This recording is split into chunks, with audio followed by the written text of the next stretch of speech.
دلته په دې کشمیر کې یو شی در ښکاره کړم چې دلته خلک درختې څومره خیال ساتي. د دا ځای جوړېدو لپاره دوی دا درخت نه ده کاټ کړی. مین بازار د شارده ده په دې کې ولاړې او دا ځایو ته تاسو وګورئ ګرده په لرګي باندې جوړ شوي دي. ډېر پخواني دی، تاریخي معلومېږي. دا ته وګورئ.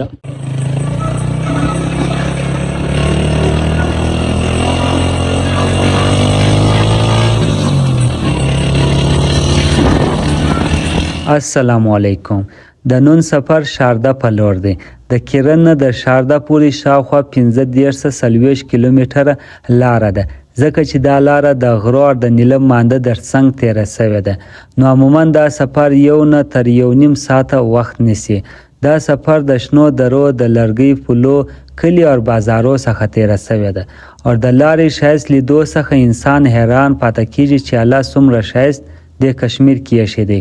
و دې ته که د نړۍ جنت وویل سي نو غلط به نه وي. په دې سفر کې به تاسو ته ښه خبره وکم. دغه لوړ غرونو څخه انسان زده کړه کولی سي. هغه دا چې د ژوند لوړو ته د رسېدو لپاره باید د ستونزو ډبرو لارې باندې تګ وکړو. غرونه موږ ته زده کړه راکوي چې څومره هم لوی هدف ولرو همدومره به محنت او حوصله په ځان کې راولو. غرونه پر خپل ځای باندې کلک ولاړ دي.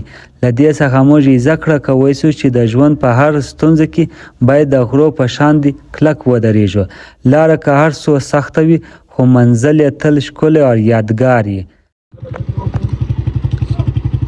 ښه خبره داسې ده چې ډېر سفر مې وکړي، ډېر زیات خوند یې کړی دی. دومره ښایسته ویو، دومره ښایستې لارې چې یاره هیڅ تعارف یې نشم کولی، دومره خوندور وي. دې ته وګورئ، هغه غر هغه سپین وریځ نیولی ګسه غر یې ټوله پټ کړی ده. د دې لاندې دومره ډېر کورونه دا غره باندې پراته دي لکه په یو ګرافیک یو کمپیوټر یو شي باندې چې جوړ شوي په داسې طرز باندې. څومره خوندور سیند او دلته ګرده کورونه دا لرګیو د دا شان ته جوړ شوي دي. یاره ډېر خوندور ویو دی. لکه په کمپیوټر چې جوړ شوی داسې ځای دی. د شارده د لارې سفر هم اوږد دی.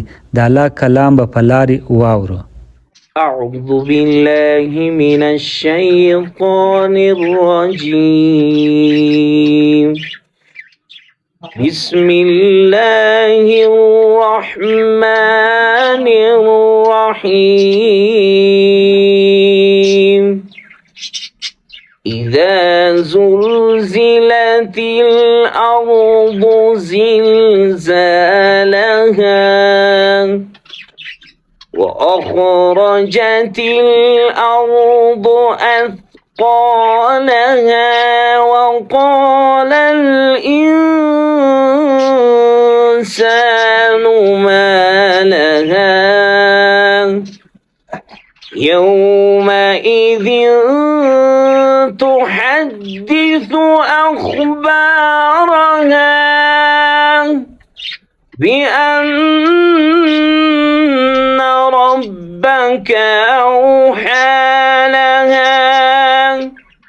ښه خبره داسې ده چې موږ دا د شارده ته راورسېدل. مین بازار د شارده ده په دې کې ولاړې او دا ځایو ته تاسو وګورئ ګرده په لرګي باندې جوړ شوي دي.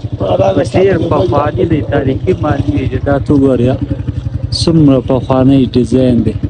نو دلته موږ رالو، د دې به یو ساعت سټې کوو او یو تاریخي ځای دی، ټیمپل دی. هلته به بیا شو انشاءالله نن ښه ورځ ده، ښه خوند یې اخیستلی شو.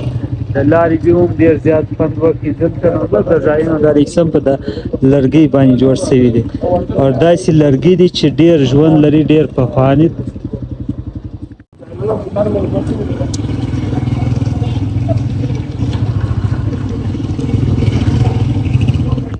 ملګري مې هلته لوړ لاړو. زه به تاسو ته دلته په دې کشمیر کې یو شی در ښکاره کړم چې دلته خلک درختې څومره خیال ساتي. اوس ګوره دا یو ځای جوړ کړی دی. دلته دوی کم کار کړی دی.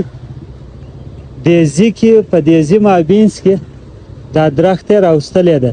د دا ځای جوړېدو لپاره دوی دا درخت نه ده کاټ کړی. وروره زموږ په خوا چې ورسې دوی چې یو کور جوړي یو ځای یا کوم شی جوړي نو لرګیان دا درختې ټولې کاټي هغه ځای ټوله میدان صفایي بس بیا خپل یو ځای په جوړ کړي خو دوی دا د درختې دومره خیال ساتي دومره کیرینګ یې کوي چې د خپل په دې ځای کې دا درخته دا د لفظ